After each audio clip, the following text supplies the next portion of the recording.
Hi, this is Dr. Robert Brueck coming to you again with another segment on what's new in cosmetic surgery. It seems hardly a day or a week goes by that there's not a new kid on the block or a new player. Well, the newest one is from Glederma, and it's actually an old player. It's the old Perlane. They've now rebranded it as Restylane Lift, taking off on the popularity of the common injectable Restylane. So it's to be a competitor with Juvederm's Voluma. Again, it's a hyaluronic acid-based filler, and it's used to go ahead and augment, for example, the areas on the cheek or nasolabial folds, areas of that. So I'm sure as time goes on in future segments, we'll always be talking about new kids on the block, new products, new services, new lasers. Interestingly enough, I read an article recently about plastic surgery down under. Yes, that's Australia.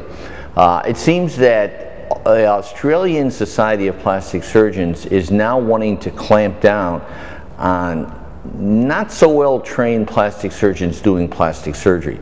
This is a problem we've had to face here for years in this country, but it seems now that our neighbors in the Pacific in Australia are seeing the same things. And basically what it is that you have practitioners that are providing plastic surgical services in unaccredited facilities and also that lack the requisite training to be considered a board certified plastic surgeon.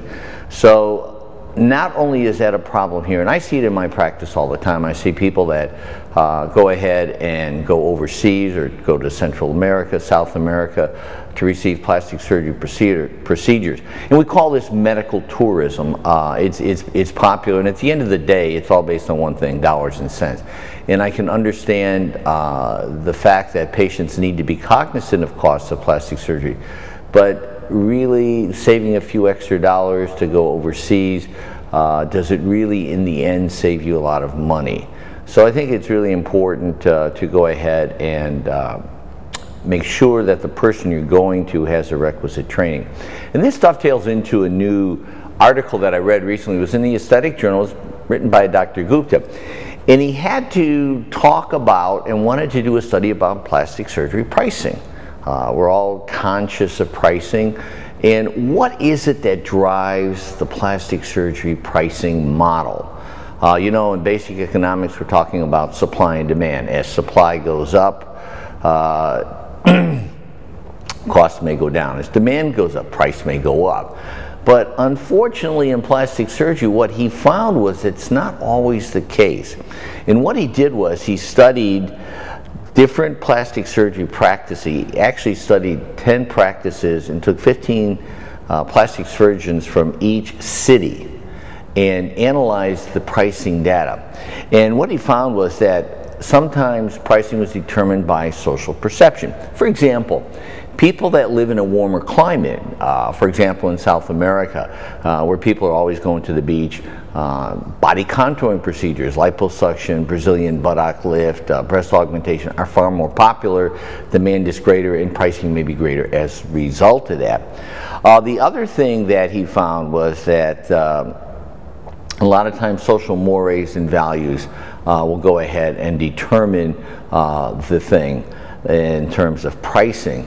And there can be regional variation as well, and a lot of this is tied to climate. For example, colder climates may put a higher value on facial cosmetic surgery procedures. Age is a factor. Certainly we do more facelifts on elderly patients than we do on 30 and 40-year-olds. So there are a lot of factors. But one of the things that he found that really sort of threw out the pricing curve was the fact that you have so many non-plastic surgeons providing cosmetic procedures.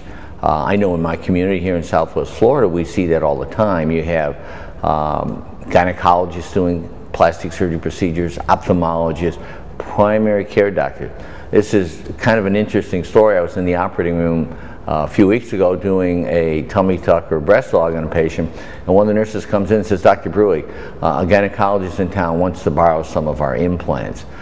So it really is amazing how many non-plastic surgeons are now offering cosmetic surgery procedures. Many times I joke to my patients, I say, you know, before you know it, you're going to be able to go to work, get your morning coffee and sweet roll at Circle K and get a little fill up on your Juvederm or a couple injections of Botox so you have a nice smile when you go to work. And that's probably closer to reality than a lot of people think. And I think it's important to understand, and I see this in my practice, where patients will go to a non-plastic surgeon and will spend thousands of dollars on non-surgical procedures, injections, products, whatever the case may be, and then they still walk away unsatisfied, unhappy, because in reality what they needed was something that that individual couldn't deliver. For example, I see patients all the time that come in and they spend thousands of dollars on fillers, when in reality what they needed was a quick lift or a small facelift or something along those lines.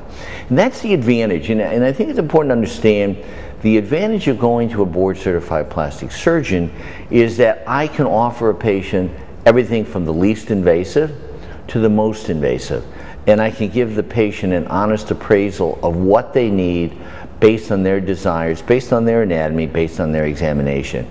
So I think it's really important, and more so now than, let's say, 15, 20 years ago, that we're prudent and wise in how we shop for plastic surgical procedures. I recently read an article about hearing loss. I guess it struck an ear with me, no pun intended, because of the fact that I have a hearing loss myself. When I was a young boy, I had mumps and measles at the same time. And as a result of that, I've had permanent nerve deafness. But what was interesting in this article was they were asking people, what profession do you think has the greatest degree of hearing loss? I was kind of dumbfounded and amazed, and it actually turned out to be, of all professions, farmers. And they did studies because of the noise of the farm equipment, the tractors, the reapers, and also the farm animals. So farmers have a much higher incidence of hearing loss.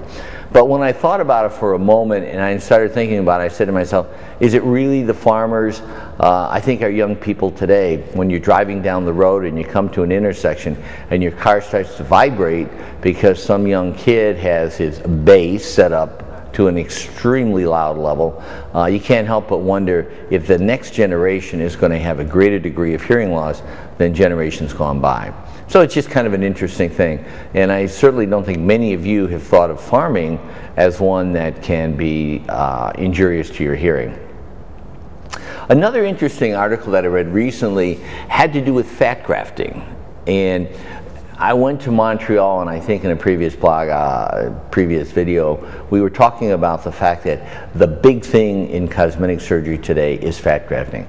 And again, I would say that probably 60–70% of the time when I do a facelift, I will now do fat grafting.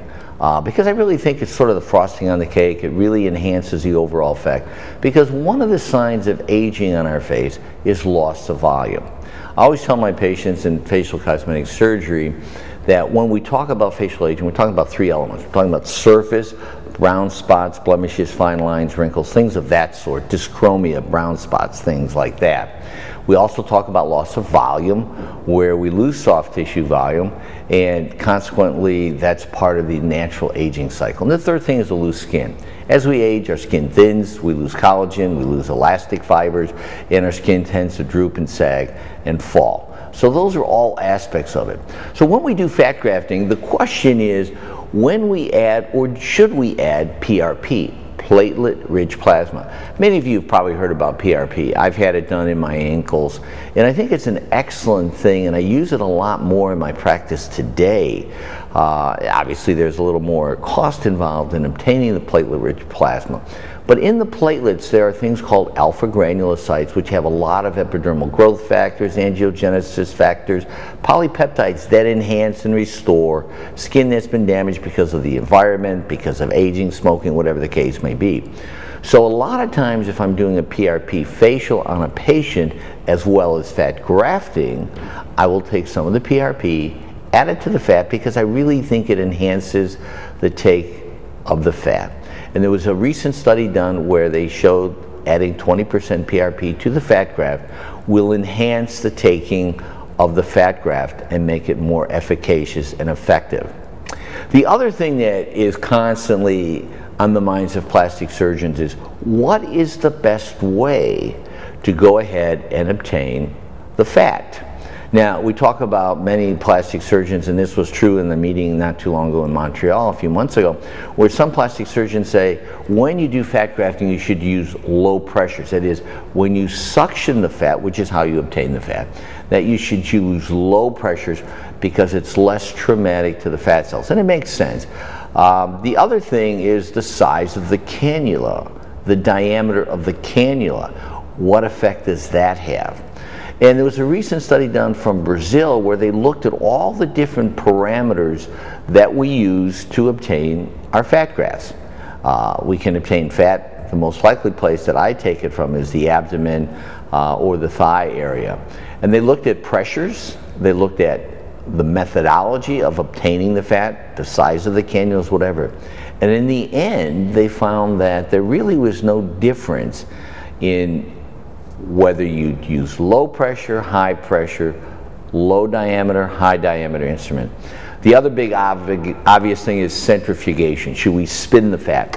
I tend to not spin the fat. Again, I feel the less we traumatize the fat, the better the take will be of the fat. So I tend not to do that.